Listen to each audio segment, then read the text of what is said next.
तो चलिए आज आज की अपन क्लास स्टार्ट करते हैं। फर्स्ट अपन डिस्कस करते हैं कि निफ्टी में ये मूवमेंट जो फ्राइडे को आया,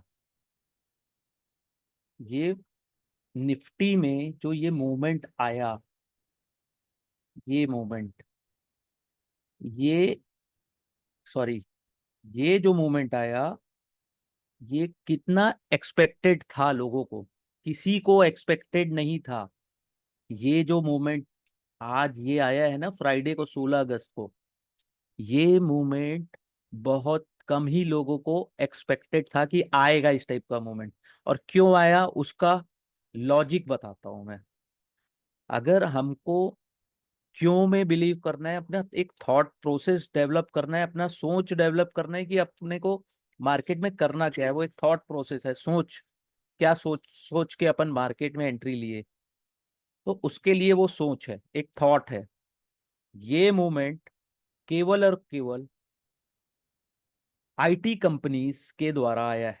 ये जो मूवमेंट आया है, टीसीएस, इन्फोसिस, विप्रो, एचसीएल, इसने जो इम्पैक्ट दिया, ठीक है, 1.5%, 2% ऊपर।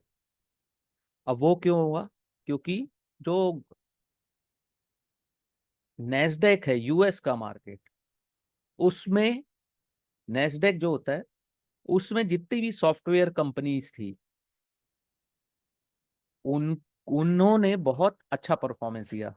तो ऐसा हमेशा नहीं होता है कि यूएस में मार्केट पॉजिटिव हुआ तो यहाँ भी मार्केट पॉजिटिव खुलेगा, या ऐसा होता नहीं है कि वहां निगेटिव खुला तो यहाँ पे भी निगेटिव खुलेगा। आजकल ऐसा देखने को नहीं मिलता है। लेकिन बहुत दिन बाद दोनों मार्केट ने सेम रिएक्शन दिया है, ये निफ्टी, ठीक है। और अब देखते हैं ये इसका एक, अब आगे देखते हैं, डिस्कस करते हैं। देखिए ये जो चार कैंडल बने, 1 2 3 4, ये चार कैंडल्स कितने स्ट्रांग है, इसमें ज्यादा टेल नहीं था, पूछ नहीं थी इसकी। ये चार कैंडल्स जो बने, ठीक है, स्ट्रांग कैंडल्स, किसी ने बहुत अच्छी बाइंग की है। तो ये एक दिन तो चलो रिटेलर बना सकता है, चारों दिन मिला के रिटेलर्स नहीं बना सकते। किसी बड़े प्लेयर ने बाइंग की होगी निफ्टी इंडेक्स में, वो भी इस महीने की एक्सपायरी देखते हुए या नेक्स्ट मंथ की एक्सपायरी देखते हुए किसी ने तो अच्छी बाइंग की होगी। तो अब ये जो चार कैंडल जहां यहाँ पे एंड हो रहा है, ठीक है, तो उससे अगर अपन एक लाइन, ट्रेंड लाइन, ठीक है, या एक रेंज, ये एक रेखा खींच दिए इस लाइन के आसपास, तो ये एक साधारण सी रेखा है। ओके, एकदम नॉर्मल अपन जो ट्रेंड लाइन खींचते हैं ना, ट्रेडिशनल ट्रेंड लाइन की ये एक लाइन खींच दिया अपन ने। इसके आसपास जब भी आया, मार्केट ने बाउंस बैक दिया, इसके आसपास जितने बार भी आया वापस गया है ना, वापस। तो इसको लक्ष्मण रेखा बना लो। वैसी एक ट्रेंड लाइन ऊपर,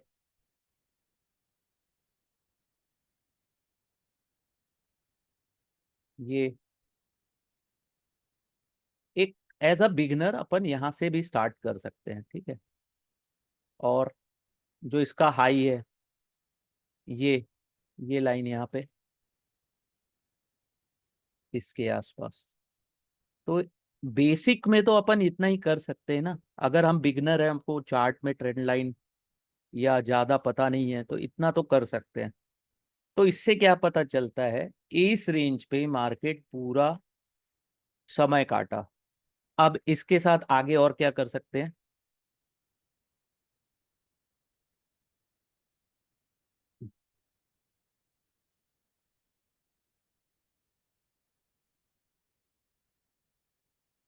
वॉल्यूम, केवल नॉर्मल वॉल्यूम, बहुत सिंपल रखना है अपने को हर चीज। अगर ज्यादा लीपापोती करेंगे तो खतरा होगा, ठीक है। अब यहाँ से देखिए मार्केट का मूवमेंट, क्या यहाँ से अपने को कुछ समझ में आ रहा है?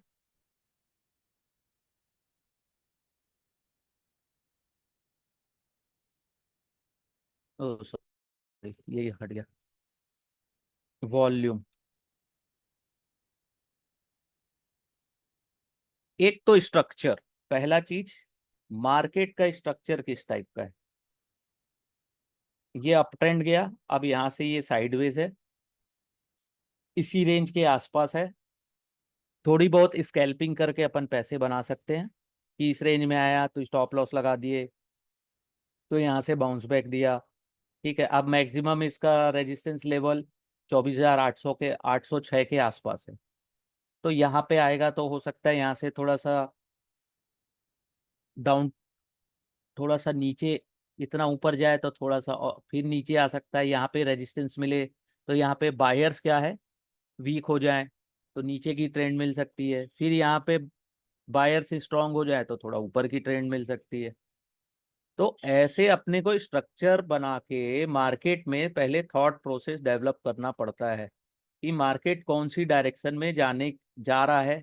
ऐसा नहीं है कि सुबह उठे और बस स्टॉप लॉस लगाया और रिस्क मैनेजमेंट थोड़ा बहुत लोगों के बोलने से सुबह 9:15 को स्टॉप लॉस लगाया और मार्केट में ट्रेड ले लिया। एटलीस्ट अगर कुछ देखेंगे, कुछ अपन अपना थॉट प्रोसेस डेवलप करेंगे, कुछ अपन सोचेंगे कि क्या ऐसा क्यों हुआ, क्या मोमेंट और ऊपर आ सकता है कि नीचे आ सकता है, तो अपनी ये प्रोबेबिलिटी कि हम थोड़ी बहुत गलती करेंगे, सीखेंगे, प्रॉफिट भी बनाएंगे, तो भी अपने को ये सोचना है कि आज हमको प्रॉफिट क्यों हुआ। हम हमेशा लॉस की सोचते हैं कि हमको आज लॉस हुआ। कई लोग तो ये भी नहीं सोचते कि हमको लॉस क्यों हुआ। स्टॉप लॉस हिट हुआ, चलो ठीक है, निकलो मार्केट से।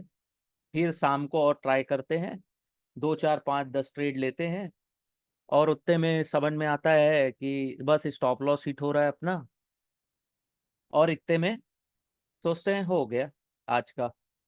तो लॉस में भी लोग सोचते नहीं है ज्यादा कि लॉस क्यों हुआ, प्रॉफिट में भी नहीं सोचते कि प्रॉफिट कैसे हुआ, बस हुआ तो हुआ। क्योंकि जुआ की तरह मार्केट को लेना अलग चीज है।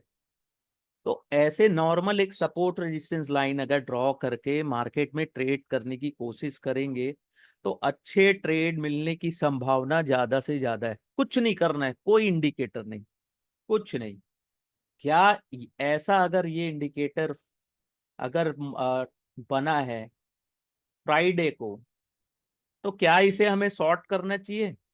अगर इतना स्ट्रॉन्ग कैंडल बन रहा है, प्राइस यहाँ पे रिजेक्शन दे रहा है, ओपन यहाँ पे हो रहा है, ठीक है, प्राइस रिजेक्शन दे रहा है, यहाँ नीचे जा रहा है 24,201, फिर वापस यहाँ से अप साइड का मूवमेंट दे रहा है।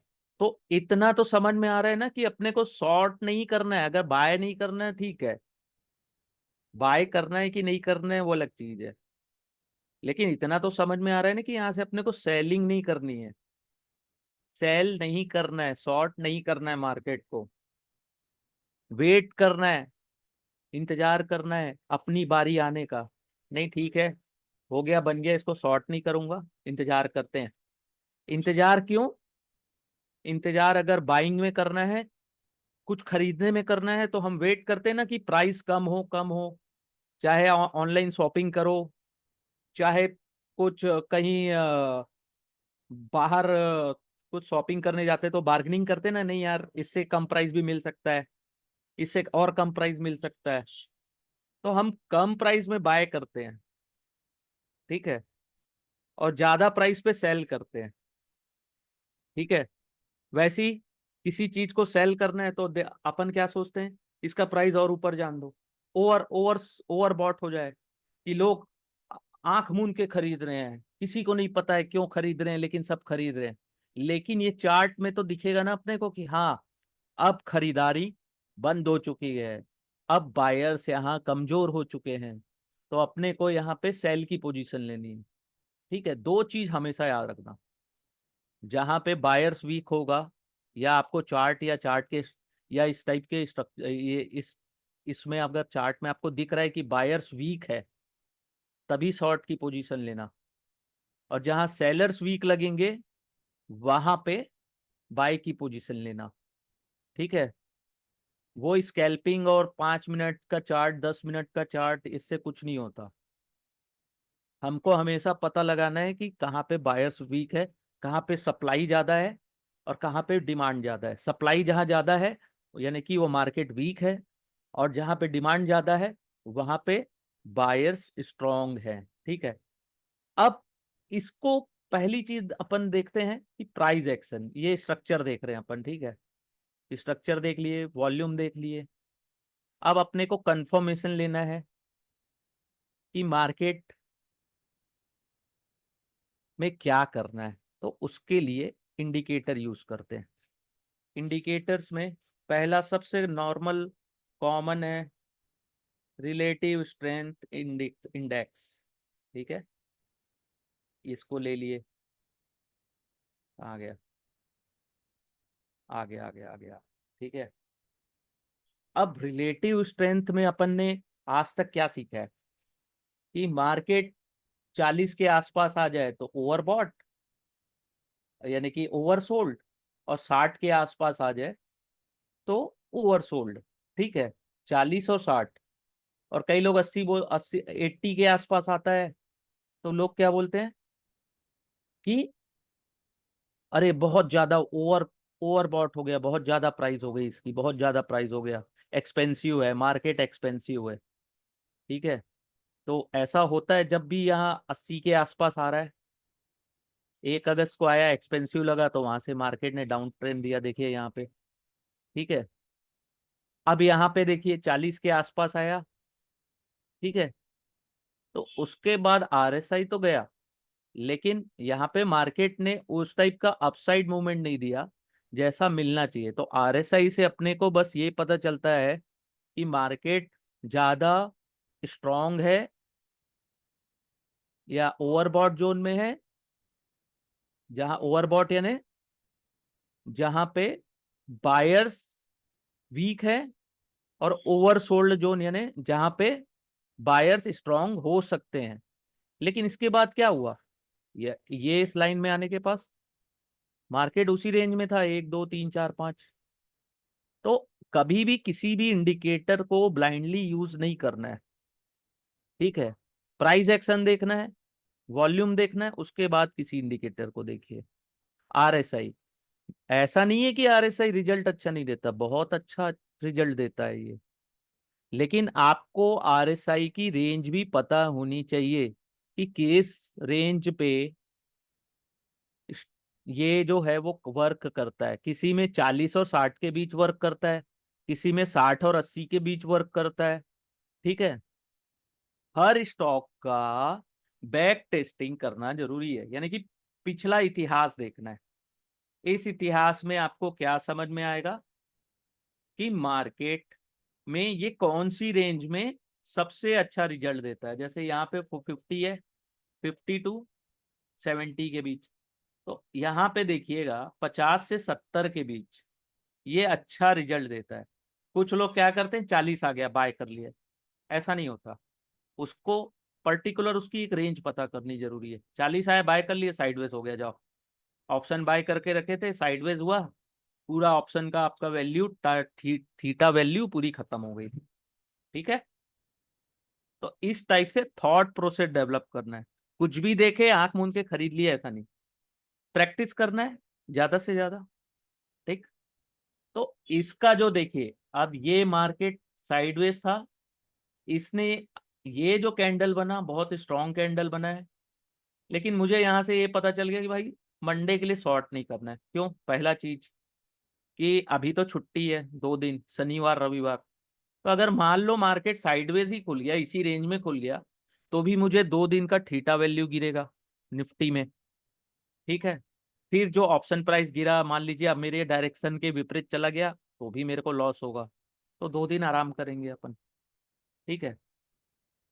अब ये देखिए, आरएसआई का जो ट्रेंड दिख रहा है यहाँ पे, अप साइड में दिख रहा है ये। तो अपने को अब क्या करना है, वेट करना है कि इस रेंज के ऊपर जाए, इस रेंज के। ठीक है। एक नॉर्मल अभी ये चार्ट पैटर्न में देख रहे हैं। ठीक है। तो ये तो आरएसआई जो दे रहा है अप साइड मूवमेंट का इंडिकेट कर रहा है, तो हो सकता है थोड़ा सा डाउन ट्रेंड दे। तो अपने को एंट्री मिल सकती है।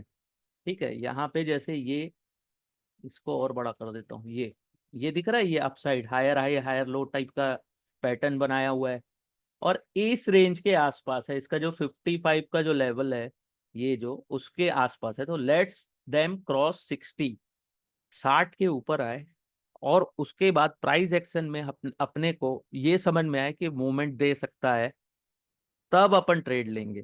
ठीक है, आरएसआई की मैं क्लास अलग से लूंगा, कोई टेंशन नहीं है, अभी मैं केवल समझाने की कोशिश कर रहा हूँ। ठीक है, किसी भी इंडिकेटर में ब्लाइंडली भरोसा ना करो, बना ट्रेडिंग के लिए है, रिजल्ट भी देता है, लेकिन प्रैक्टिस और बैक टेस्टिंग के बाद ही, जरूरी नहीं है कि हर स्टॉक में ये अच्छा ही रिजल्ट दे। ओके, उसके लिए अपने को बैक टेस्ट, क्या है टेक्निकल एनालिस्ट का क्या काम है, इतिहास को देखता है, सीधा पास्ट, पास्ट को देखता है, और फ्यूचर को प्रेडिक्ट करता है। ओके, टेक्निकल एनालिस्ट का क्या काम होता है,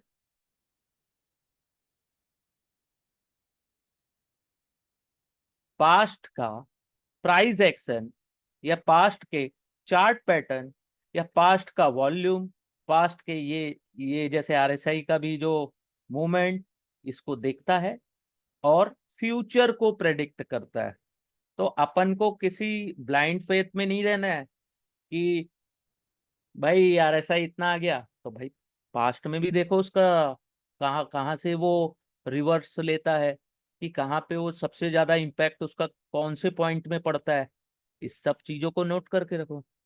तो अब एक आरएसआई हो गया, इसको मैं हटाता हूँ अभी। ठीक है, अब यहाँ पे एडीएक्स लगाता हूँ।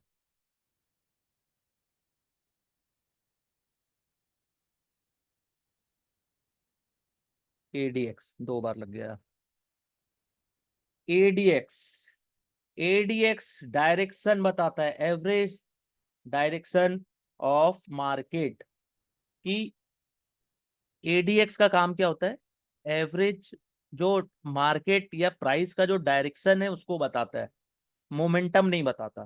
तो इसके अनुसार प्राइस अभी जो, ये जो इसका डायरेक्शन बना है निफ्टी का, वो अपसाइड के लिए है, लेकिन मोमेंटम है कि नहीं ये नहीं बता रहा है ये।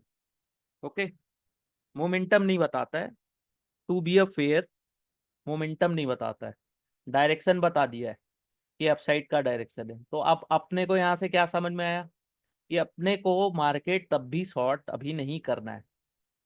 ठीक है, और इसकी वैल्यू, जो ये व्हाइट लाइन है, इसकी वैल्यू, ये जो व्हाइट लाइन दिख रही है, हमेशा 30 के ऊपर होनी चाहिए। ठीक है, लोग बोलते हैं 25, लेकिन मैं मानता हूँ 30। और जो ये ग्रीन लाइन है, ग्रीन लाइन यानी कि अपसाइड में डायरेक्शन मिलेगा, और red line means down side में डायरेक्शन मिलेगा, यानी कि नीचे का, मंदी और तेजी, ग्रीन यानी तेजी, लाल यानी मंदी। ठीक है, अब हो गया एडीएक्स, इस इससे अपने को ये पता चल गया कि मार्केट में डायरेक्शन अपसाइड का है। तो अब इसको तो अपन ने जैसे निफ्टी का देख लिया, अब ये सब चीजों को साइड करते हैं। ठीक है, डायरेक्शन पता चल गया, आरएसआई भी फेयर वैल्यू है, ठीक है, यहाँ भी अपने को एक्शन दिख रहा है, लेकिन अब क्या देखना है, हमेशा सबसे जरूरी चीज होती है सपोर्ट एंड रेजिस्टेंस पता करना। अब क्या है, बहुत से लोगों के पास प्रीमियम सब्सक्रिप्शन नहीं होगा ट्रेडिंग व्यू का, या कोई पैक पैक नहीं लिया होगा, तो कोई दिक्कत नहीं है, उसका मैं इलाज बता देता हूँ। वॉल्यूम हटा दे रहा हूँ मैं, इसकी भी जरूरत नहीं पड़ेगी। SMC, स्मार्ट मनी कॉन्सेप्ट, ये इंडिकेटर है जो कि फ्री अवेलेबल है, इसको लगाता हूँ मैं। देखो, कुछ समझ में आया।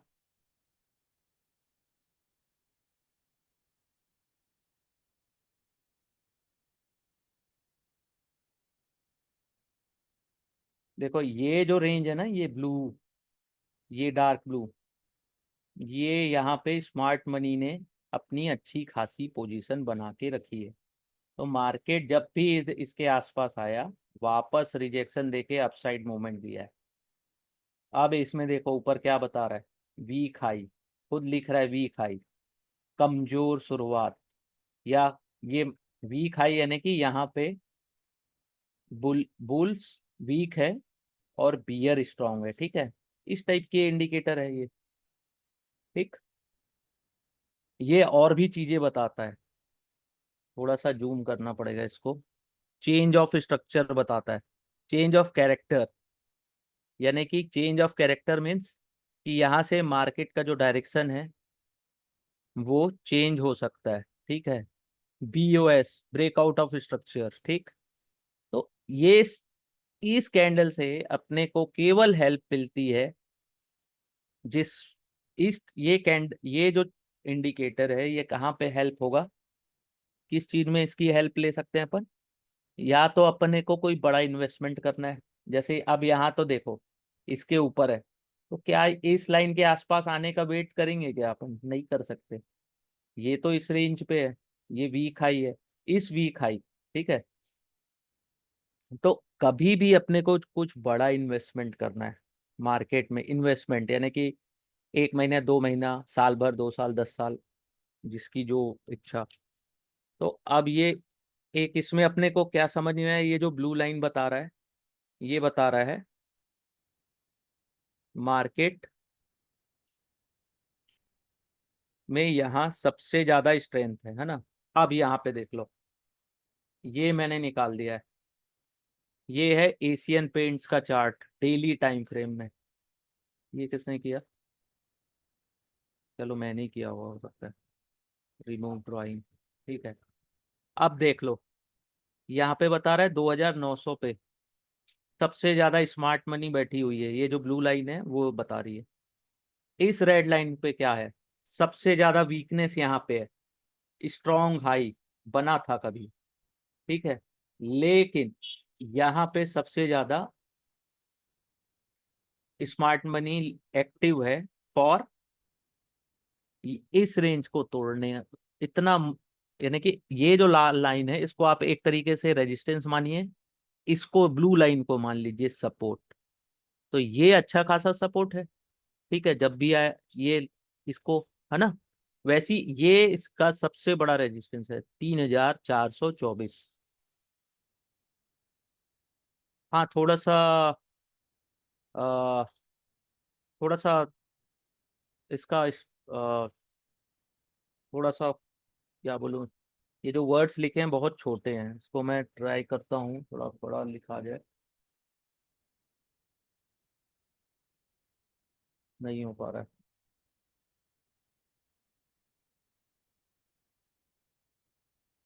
तो इसको अभी उतना आप अब दिख रहा होगा, ठीक है। इसका मैं थोड़ा और डिटेल अच्छे से आप लोगों को बताऊंगा, लेकिन बस इसका यूज हम लोग क्या किस लिए कर सकते हैं, सपोर्ट और रेजिस्टेंस जानने के लिए। जैसे यहाँ पे अच्छा खासा सपोर्ट है और यहाँ पे सबसे ज्यादा रेजिस्टेंस है, ठीक है। तो अगर इस चार्ट को 2 मिनट भी अगर अपन समय देके इस इंडिकेटर से अगर हम ये पता लगा सकते हैं कि कहाँ पे स्मार्ट मनी सबसे ज़्यादा एक्टिव है for support and for resistance, तो भी अपन एक अच्छी ट्रेड ले सकते हैं, ठीक है। अब इसको मैं हटाता हूँ, ठीक है।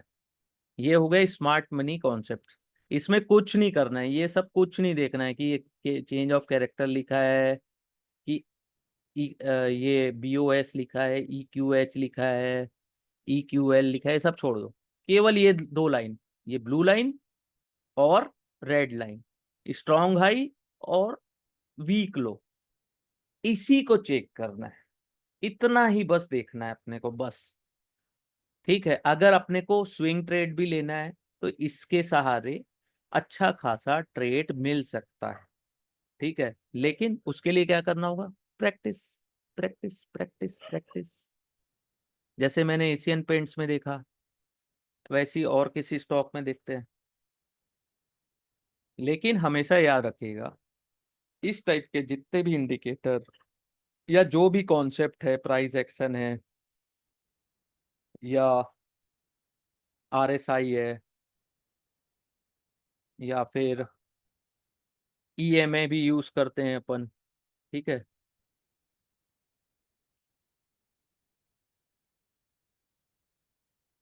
अब ये देख लो, स्ट्रॉन्ग लो, यहाँ पे देख रहे हो, यहाँ पे मूवमेंट दिख रहा है ये, यहाँ पे स्मार्ट मनी, ये रेड, ये जो दो कैंडल्स बने स्मार्ट मनी ने बनाए हैं, बड़े प्लेयर्स बना के गए हैं। तो यहाँ पे अपने को बाय नहीं करना, इतना तो समझ में आ गया, ठीक है। ये दिख रहा है यहाँ पे स्मार्ट मनी कैसे एक्टिव है, इस लेवल पे 5,400 से 5,200 के आसपास, इस रेंज पे ये, या तो ये स्टॉक को साइडवेज ले जाएंगे तो भी वो लोग कमाएंगे, या यहाँ से नीचे भी ढकेल देंगे तो भी वो लोग पैसे कमाएंगे। और इसको अगर तोड़ भी देता है तो 5,600 भी स्मार्ट मनी ने अपना एक सपोर्ट या एक रेजिस्टेंस बना के रखा है कि इस लेवल से ऊपर ये जाने नहीं देंगे। तो अपने को कोई भी फ्रेश या अच्छा खरीदारी कब मिलेगा, या तो इस रेंज पे आए, 4,200 के आसपास आए, जहां पे स्मार्ट मनी एक्टिव है कि हम 4,200 आएगा तो हम अच्छी खरीदारी करेंगे, या किसी ने बहुत अच्छी खरीदारी करके अगर यहाँ पे रखी है तो वो कभी नहीं चाहेगा कि इससे नीचे मार्केट जाए, ओके। और किसी बड़े प्लेयर ने यहाँ शॉर्ट करके रखा है तो कभी नहीं चाहेगा कि इससे ऊपर मार्केट जाए। तो इस टाइप के इंडिकेटर्स या इस टाइप के जो मैं बता रहा हूँ, इसमें ही स्मार्ट मनी एक्टिव रहती है। तो या तो हम धैर्य रखें, इन सब चीजों को भूल जाएं, बस हम यहाँ पे ट्रेड लें, 5,644 के आसपास आया तो अपन सेल का ले सकते हैं, ठीक है। या इस रेंज पे मार्केट आता है तो वापस ये यहाँ पे अपन एक शॉर्ट या मंदी का ट्रेड ले सकते हैं, ठीक है। और ब्लू के आसपास आया तो यहाँ से अपन एक तेजी बना सकते हैं, यहाँ पे बुल्स स्ट्रांग है और यहाँ पे बियर्स स्ट्रांग है, ठीक है। अ, थोड़ा सा दिख नहीं रहा होगा, कोई दिक्कत नहीं है, मैं इसके पूरे कॉन्सेप्ट्स को ना आप लोगों को नोट्स बना के दे दूंगा, ठीक है।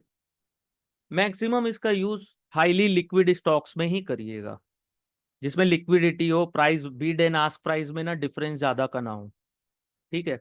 और कोई स्टॉक में देखते हैं, ए POLLO,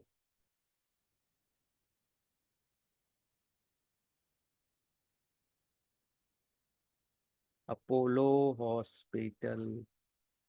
अब मैं इसकी बात क्यों कर रहा हूँ ये भी मैं बताऊंगा। देखो, यहाँ पे स्मार्ट मनी ने कब्जा करके रखा है 6,472 के आसपास, ठीक है। यहाँ पे भी कितना अच्छा स्ट्रांग है, लेकिन यहाँ पे भी एक सेलर्स एक्टिव है। अगर अपने को इस रेखा को क्रॉस करता है ये स्टॉक, इस रेखा को इसको तोड़ता है, तब यहाँ पे अच्छी खासी और तेजी नजर आएगी, ठीक है। और यहाँ पे देख लीजिए, तो इसका एक प्राइस रेंज बन जाता है, ये रेंज है इसका, इसी पे खेला है ये कितने दिनों से, 1 2 3 4 5 6 7 8 9 10 11 12 13, कम से कम 15 डेज। जब भी यहाँ पे आया सेलिंग हुई, सेल सेल, यहाँ भी सेलिंग हुई, यहाँ भी सेल हुआ, यहाँ भी सेल हुआ, यहाँ भी सेल हुआ, यहाँ पे भी स्ट्रॉन्ग सेल हुआ, यहाँ पे इस लाइन के आसपास आया तो बाइंग हुई, ठीक है। इस रेंज को तोड़ना, और जितनी इसकी रेंज कम होगी उतना हम लोगों को दूर रहना है फॉर शॉर्ट टर्म ट्रेडिंग। ये रेंज कितनी कम है, 6,500 472 से, या 6,500 मान लो इसको, और ये 6,200 पॉइंट की रेंज है, ठीक है। अब जरूरी नहीं है कि 200 पॉइंट की तो रेंज बहुत होती है, वो तो होती है, लेकिन आप 200 पॉइंट की रेंज जरूरी थोड़ी है। अब यहीं पे खेल गया, ये इस रेंज पे इतने में ही खेल गया, तो क्या कर लोगे? कुछ नहीं, कुछ हासिल नहीं होगा।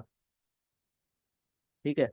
तो रेंज भी थोड़ी बड़ी होनी चाहिए ना, बुल एंड बियर्स के बीच। जैसे यहाँ पे सेल है, ठीक है, तो यहाँ पे देता ना स्मार्ट मनी है, बीच में भी आ गए हैं लोग। ओवरऑल तो इसका जो प्राइस स्ट्रक्चर जो दिख रहा है वो स्ट्रांग दिख रहा है, लेकिन इस लाल रेखा को तोड़ने के बाद ही इसमें और तेजी दिखेगी। अभी फिलहाल कुछ नहीं दिख रहा है मेरे को। तो थोड़ा सा थॉट प्रोसेस मैं सोचने में आपको मजबूर कर रहा हूं। इस रेंज में कौन कौन खरीदेगा 6400 से 6700 के बीच? अगर अब मेरे को चाहे बड़ी बाय करनी है, यानी कि साल भर 2 साल 5 साल के लिए भी अगर अपोलो हॉस्पिटल बाय करना है, तो मैं वेट करूंगा कि या तो इस रेंज पे आ जाए, यहाँ पे आए 6200 के आसपास, तो 6800 भी जाता है तो 10% मेरा ईयरली बन जाएगा। ये 200 पॉइंट के लिए मैं क्यों रिस्क लूंगा?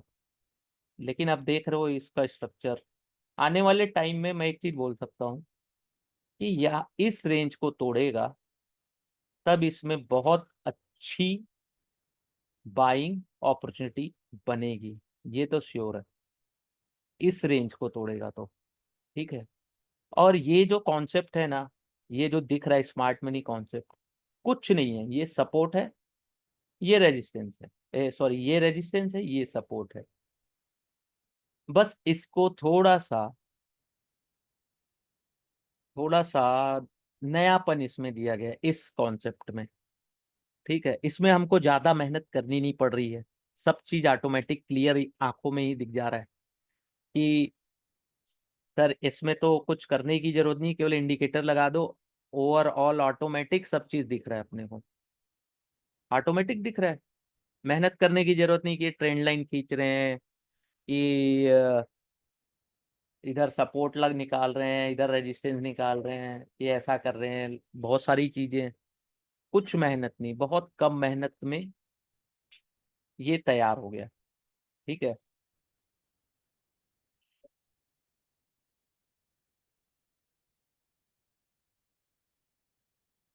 और इसके जो फुल फॉर्म है ये मैं आप लोगों को बता दूंगा, लेकिन जनरली उतने कुछ काम आएंगे नहीं। ठीक है। अपने को केवल रेड और ये ब्लू लाइन देखना है, बस, और कुछ नहीं।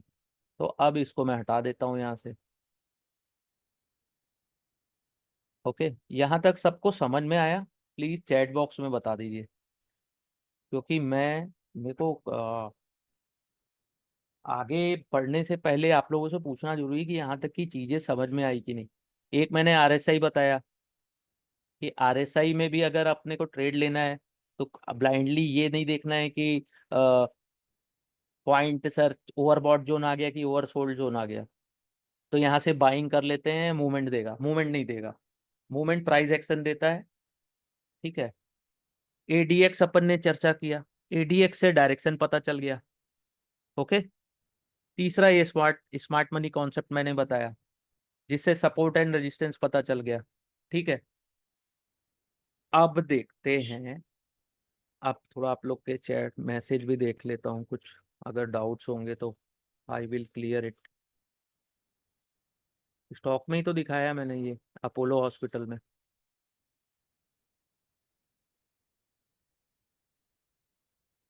ठीक है, मैंने अपोलो हॉस्पिटल में दिखाया है इसको। अब मैं जा रहा हूँ बैंक निफ्टी पे। ये बैंक निफ्टी में भी इसको लगा के देख लेते हैं ना।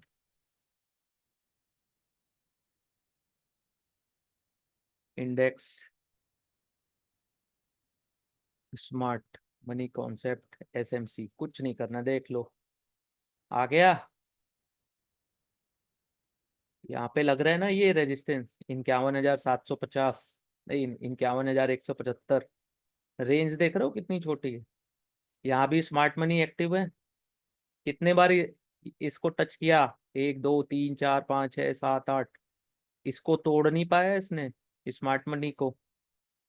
ठीक है। अभी इस रेंज में इसने जिंदगी काट ली, जब भी यहाँ आया rejection, price reject reject reject, हर बार रिजेक्शन दिया इसने। ठीक है, तो ये स्मार्ट मनी कॉन्सेप्ट हो गया। ठीक है, इसमें मैं ज्यादा कुछ अभी नहीं बता रहा हूँ, आने वाली क्लासेस में मैं बता दूंगा, लेकिन फिलहाल इतना भी ड्रॉ करके देख लोगे कि ये सर, ये नीली लाइन है, नहीं कि ये रेजिस्टेंस है, सपोर्ट है, और ये रेड लाइन है, तो सर रेजिस्टेंस है, इतना तो सीख गए ना अपन। बहुत है ना, छोटी सी क्लास में, 30 मिनट की क्लास में इतना भर समझ गए अपन तो। और जहाँ पे थोड़ी सी डार्कनेस ज्यादा है, वहाँ पे और ज्यादा सपोर्ट है, और जहाँ पे थोड़ा ये डार्कनेस, रेड रेड लाइन थोड़ी ज्यादा डार्क है, वहाँ पे और थोड़ा सा रेजिस्टेंस है, ज्यादा स्ट्रॉन्ग रेजिस्टेंस है, ये मान लो, है ना। तो मार्केट में मान लो यहाँ पे मोमेंट दिया है कल, फ्राइडे को, तो इसकी मैक्सिमम पॉसिबिलिटी कहाँ तक है, ये कहाँ तक दौड़ सकता है। तो यहाँ से दौड़ेगा ऊपर नीचे, ऐसा तो नहीं है ऐसे सीधे दौड़ जाएगा।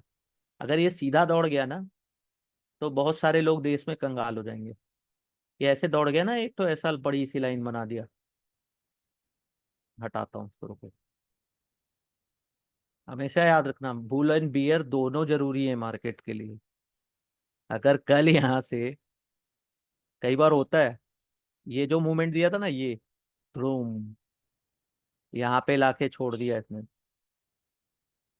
ये इतना बड़ा कैंडल। ठीक है, ठीक है, वापस यहाँ से इसने रिवर्स किया, लेकिन उस दिन कितने लोगों के पैसे साफ हो गए होंगे। तो इतने बड़े, ये 50,600 से 46,000, यानी लगभग 3,000 पॉइंट में इतने सारे लोग कंगाल हो गए होंगे। तो ये इस रेड कैंडल में जरूरी नहीं कंगाल हो, ये अगर ग्रीन भी बना देना यहाँ से ऐसे ही ऊपर, इतनी बड़ी, तो भी बियर्स खत्म हो जाएंगे। ठीक है, और खेल जो है ना, किसी भी स्क्रिप्ट में, किसी भी स्टॉक, किसी भी आ, किसी भी चीज में खेल बुल एंड बियर का होता है मार्केट में। जब अपन सुबह 9:15 को एक्टिव होते हैं ना मार्केट में, तो कोई थिंकिंग लेके चलता है बुल्स की, यह आज हमको तेजी करनी है, तो कोई उसी प्राइस पे मंदी करने के लिए भी बैठता है। ओके।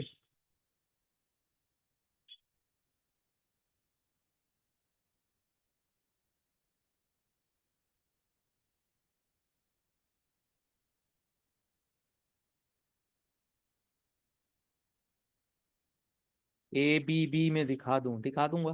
ठीक है, अभी तो जो सबसे ज्यादा पॉपुलर इंडेक्स है निफ्टी, बैंक निफ्टी और निफ्टी, इसमें दिखा रहा हूँ।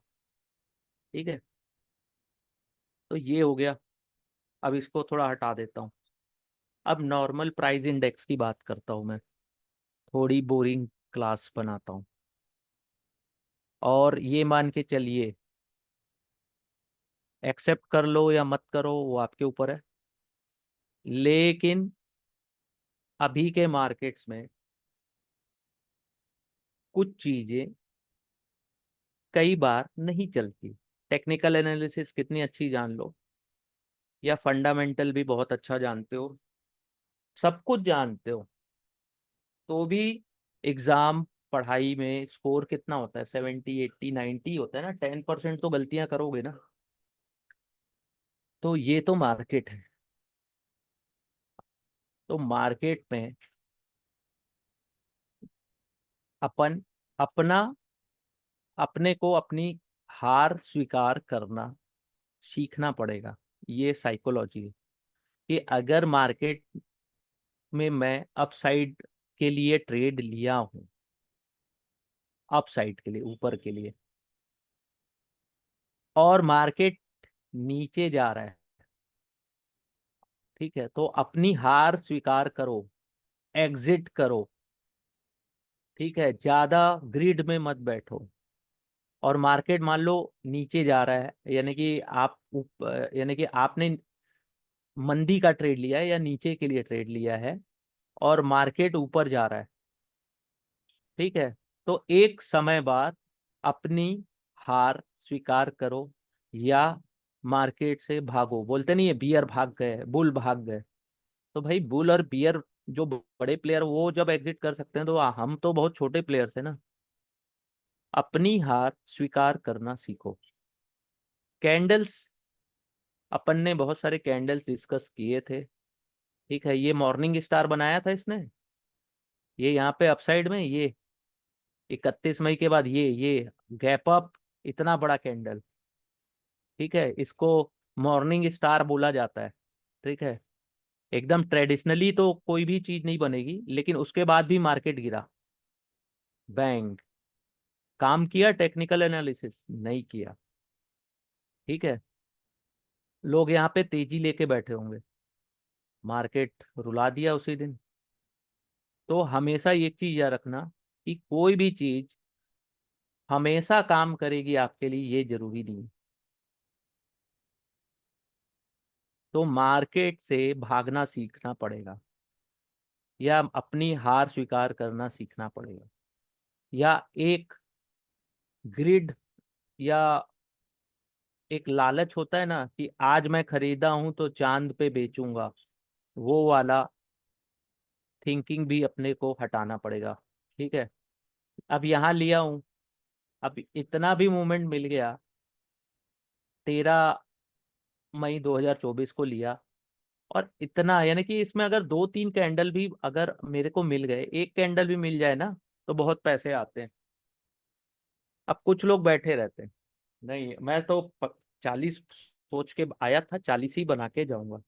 तो शाम तक मार्केट 40 तो नहीं होता है, जो बना बचा कुछ दो दो 5 10 हजार बने रहते हैं, उसको भी मार्केट ना वापस ले लेता है कि नहीं यार ये आदमी सही नहीं है मार्केट के लिए, इसको बहुत ज्यादा घमंड है, ले लेता है। तो इसको भी एक्सेप्ट करना सीखना पड़ेगा।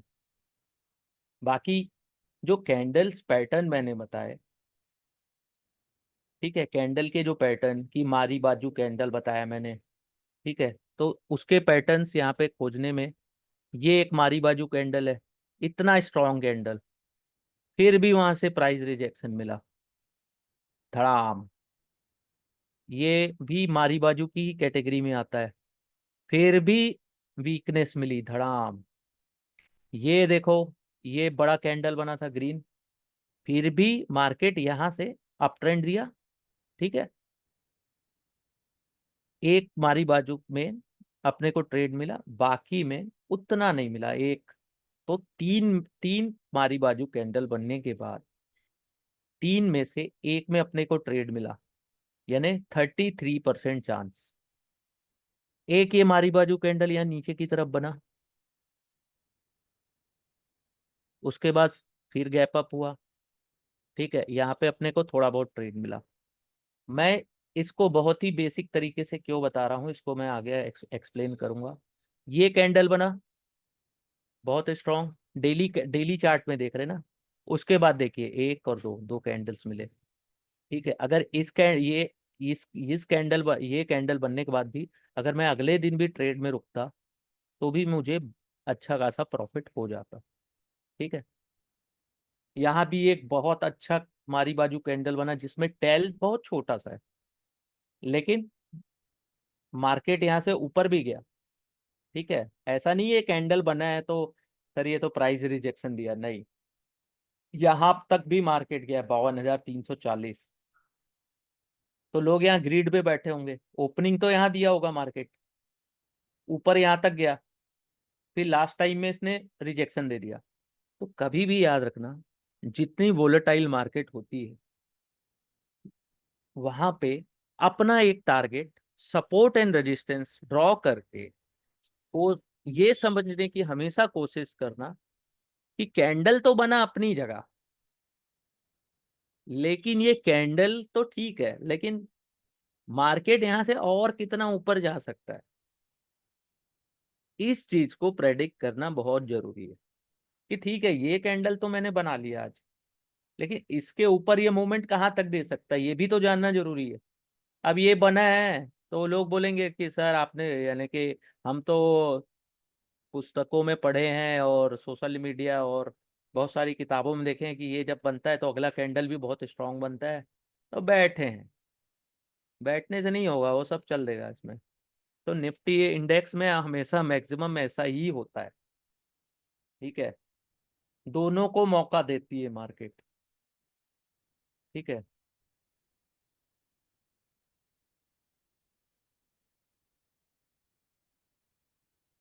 एक्यूरेसी बैक टेस्टिंग के ऊपर है। एक्यूरेसी किसी भी चीज की जाननी है ना, तो उसकी बैक टेस्टिंग करिए अपने स्टॉक के साथ। ठीक है, उस शेयर का से बैक टेस्टिंग करिए कि इस एसएमसी में ये कितना अच्छा वर्क कर रहा है। ठीक है, बैक टेस्टिंग जरूरी है।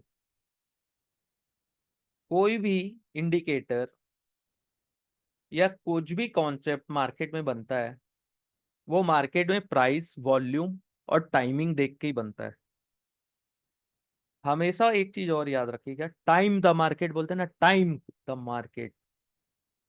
आपका सही होना उतना इंपॉर्टेंट नहीं है।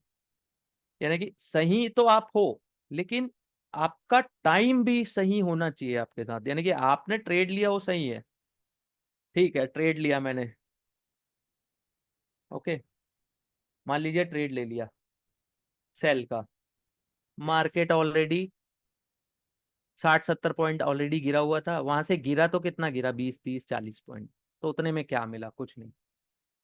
ठीक है, आप एग्जिट हो गए, ओके, नॉर्मल हो ही जाता है आदमी, 30-40 पॉइंट कम नहीं होते। लेकिन वही थॉट प्रोसेस अगर मैं और स्ट्रांग बना लूं या मार्केट में अपनी एक एज बना लूं, जैसे क्रिकेट में होता है ना कि बल्ले के बीच में जब बॉल पड़ती है तो बाउंड्री के बाहर जाती है, तो कई बार तो कैच आउट भी होता है ना आदमी। तो जरूरी टाइम के साथ लक, किस्मत का भी होता है। किस्मत केवल 10% ही फैक्टर करती है ना। अब मैं किस्मत नाम ले दिया तो ये मत समझना कि अपन गैमलिंग की बात कर रहे हैं। ठीक है, तो टाइमिंग भी अपनी परफेक्ट होनी चाहिए एंट्री की। हमने टाइमिंग लिया, वहां से मार्केट गिरा, हमने टाइमिंग में बाय किया, वहां से मार्केट चढ़ गया, तब अच्छा प्रॉफिट होता है।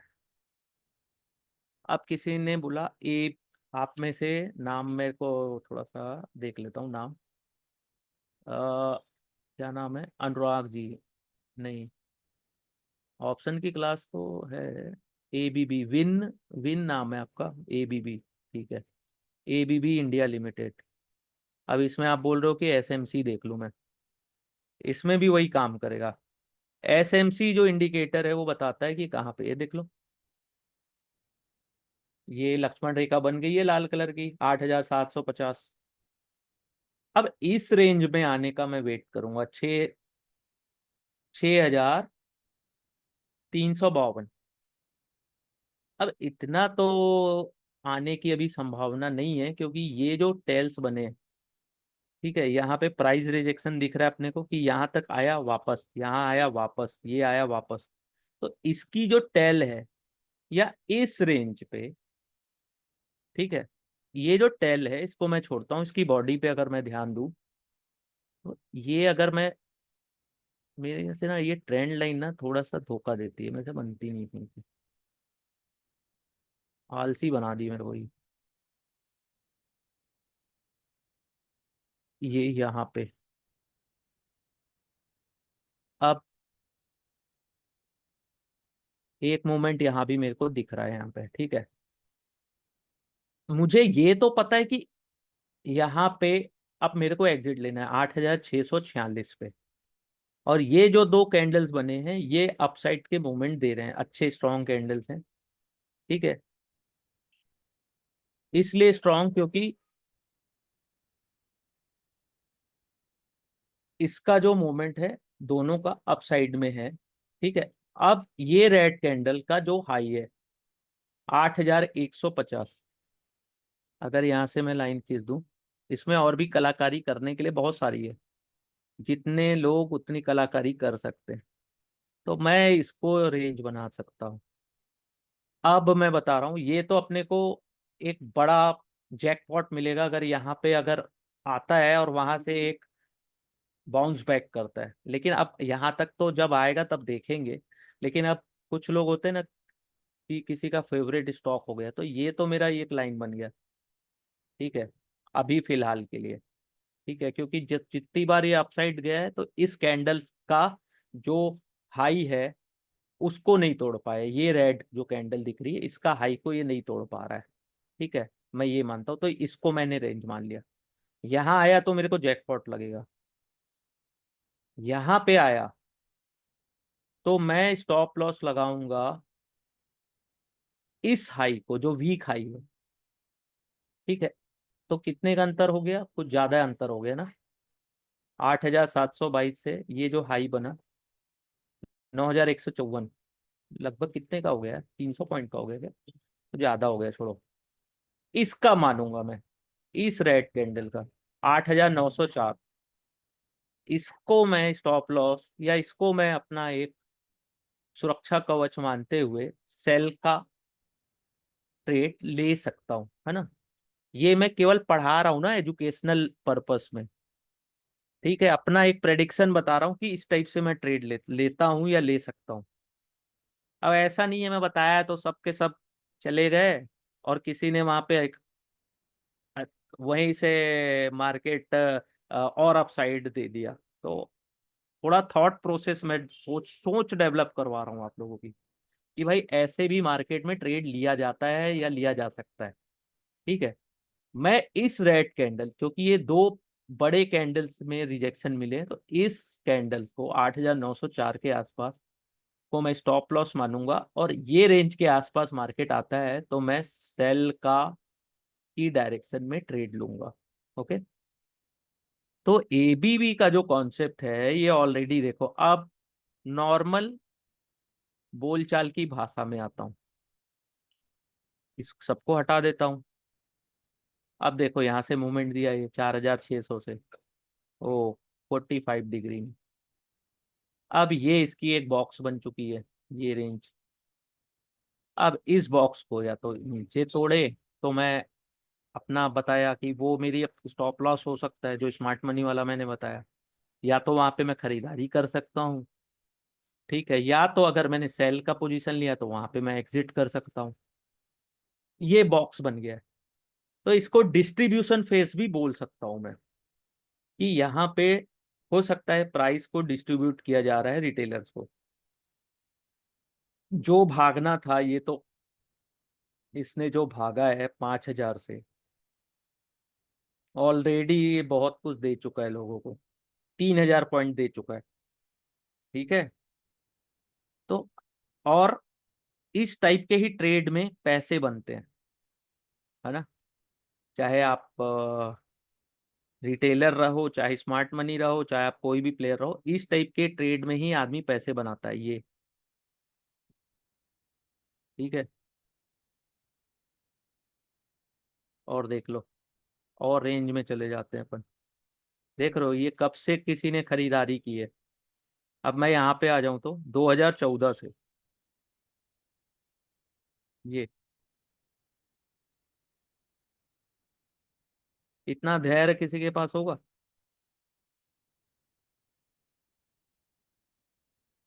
ये रेंज तोड़ा तो इसने दे दिया मौका, और मौका दिया तो 1,600 की चीज आज 7,000 8,000 के आसपास है, 5 गुना। 2014 से 2022 ये होती है। इसी टाइप से अगर आपको स्विंग ट्रेड भी खोजना है या ब्रेकआउट ट्रेड भी खोजना है, तो इस टाइप के ट्रेड्स, इस टाइप के स्टॉक्स खोजो। बोलते हैं ना, सोने की खान का पता तो सबको होता है, लेकिन जो खोज पाता है, कितने लोग खोज पाते हैं? पहले का कहानियां सुनते थे ना कि सोने की खानें होती है, लोग वो फावड़ा बेलचा लेके बस खुदाई कर रहे हैं, खोद रहे हैं कि कहीं तो सिक्का मिल जाए, कुछ तो गोल्ड मिल जाए कि हमारी लाइफ बन जाए। तो जस्ट लाइक गोल्ड डिगर्स, ये इस टाइप के जो पैटर्न्स है, इसको बोलते हैं एक्यूमुलेशन फेस, यानी कि खरीदना। और कोई भी बड़ा प्लेयर्स ना ऐसे प्राइस में ही खरीदने की कोशिश करता है। ठीक है, इतने में ही खरीदने की कोशिश करता है।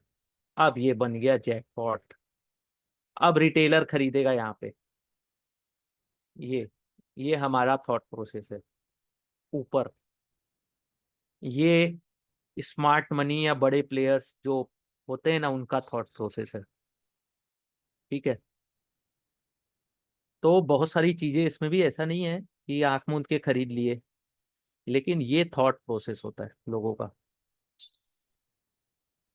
और स्टॉक्स में पैसे बनते हैं, अच्छे बनते हैं। ये एक्यूमुलेशन फेज, ये अप ट्रेंड, ये हो गया डिस्ट्रीब्यूशन फेज। अब ये डिस्ट्रीब्यूशन फेज अभी कंप्लीट नहीं हुआ है। अब ये डिस्ट्रीब्यूशन है कि और आने वाले टाइम के लिए और तेजी का संकेत है। ये या तो इस रेंज को तोड़ने के बाद पता चलेगा, या तो इस रेंज के आसपास यहाँ से डाउन टर्म देगा, तब पता चलेगा। ठीक है। तो इस टाइप से सोच अपनी डेवलप करनी है। सोच, थॉट, चाहे स्टॉक हो, चाहे इंडेक्स हो। ठीक है। अगर हमें इन्वेस्टमेंट करना है तो हमारा थॉट प्रोसेस 1 साल 2 साल का होना चाहिए, कि 2 साल बाद इसमें क्या हो सकता है, 1 साल बाद इसमें क्या हो सकता है। लेकिन हमारी सोच अगर इंट्राडे है, तो हमारी ये सोच होनी चाहिए कि ये प्राइस एक्शन या स्ट्रक्चर देखने के बाद आज दिन भर में इस स्टॉक का डायरेक्शन क्या हो सकता है। अगर हम शॉर्ट टर्म ट्रेड ले रहे हैं, 7 डेज 10 डेज, तो हमारा टाइम फ्रेम 7 दिन आगे का होना चाहिए। और ये धीरे धीरे धीरे करके डेवलप होती है। बहुत सी कॉमन सी चीजें कोई नहीं बताता, सप्लाई और डिमांड। दिमाग में हमेशा जब भी चार्ट को देखो ना, तो सप्लाई एंड डिमांड चेक करो, कि यहाँ पे सप्लाई दिख रही है कि यहाँ पे स्टॉक का डिमांड दिख रहा है। तब आप बड़े ट्रेडर या अच्छे पैसे मार्केट में बना पाओ।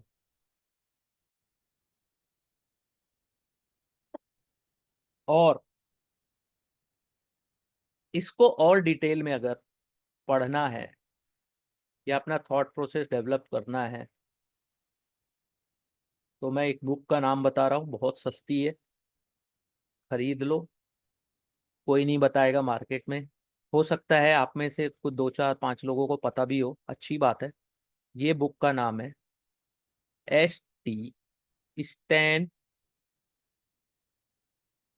वाइनस्टीन। हो सकता है मेरी स्पेलिंग गलत हो। WEISTEIN।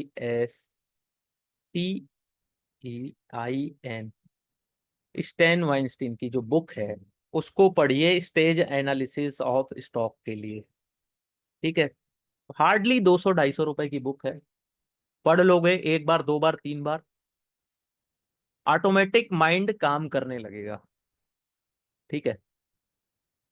स्टैन वाइंस्टीन की स्टेज एनालिसिस। ठीक है।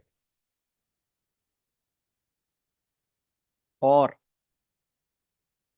एक मिनट, ये ना, ये टेक्स्ट मेरा क्यों काम नहीं करता, text, anchor text, ad text. ठीक है, स्टैन वाइंस्टीन की। और सेकंड बुक का नाम बता दे रहा हूँ,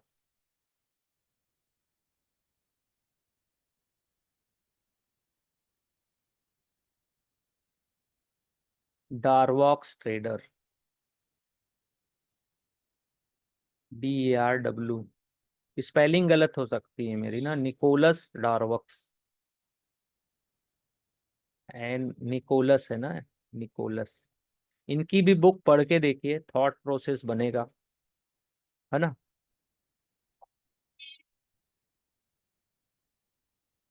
थॉट प्रोसेस बनाइए। ठीक है। और अगर आप ऑप्शन में ट्रेड लेते हो, तो केवल स्टॉक में मूवमेंट से कुछ नहीं होगा।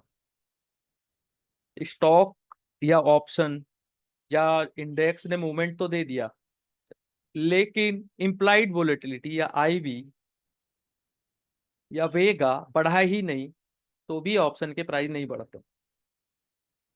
तो नेक्स्ट क्लास जो लूंगा उसी के बारे में लूंगा मैं। ठीक है। और RSI इंडिकेटर और ADX इंडिकेटर को बहुत डिटेल में समझाऊंगा। ठीक है। आज की क्लास का मकसद ये था कि आप अपनी थॉट प्रोसेस डेवलप कर सको। जैसे मैंने एडीएक्स इंडिकेटर में बताया, उससे हमको केवल डायरेक्शन का पता चलता है, अप साइड की है, लेकिन कितना ऊपर है वो नहीं समझ में आएगा। डाउन साइड की है तो डायरेक्शन तो पता चल गया ना। आरएसआई से भी अपने अपन ने कुछ चीजें निकाली, स्मार्ट मनी कॉन्सेप्ट से भी कुछ चीजें अपन ने समझने की कोशिश की। ठीक है, सपोर्ट एंड रेजिस्टेंस के बारे में कुछ कुछ चीजें अपन ने आज सीख ली। वॉल्यूम का कितना बड़ा रोल है।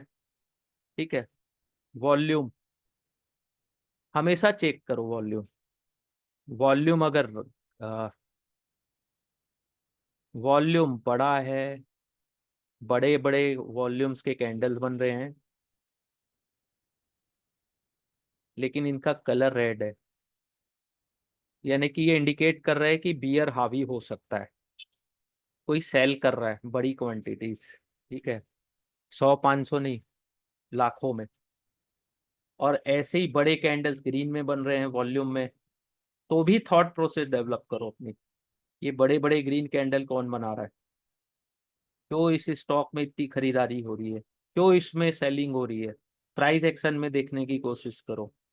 शुरू में समय लगेगा, लेकिन जब एक बार सीख जाओगे, तब बहुत सारी चीजें आपके लिए आसान हो जाएगी, फिर कोई इंडिकेटर की जरूरत नहीं पड़ेगी। ठीक है, तो वॉल्यूम का भी बहुत इंपॉर्टेंट है।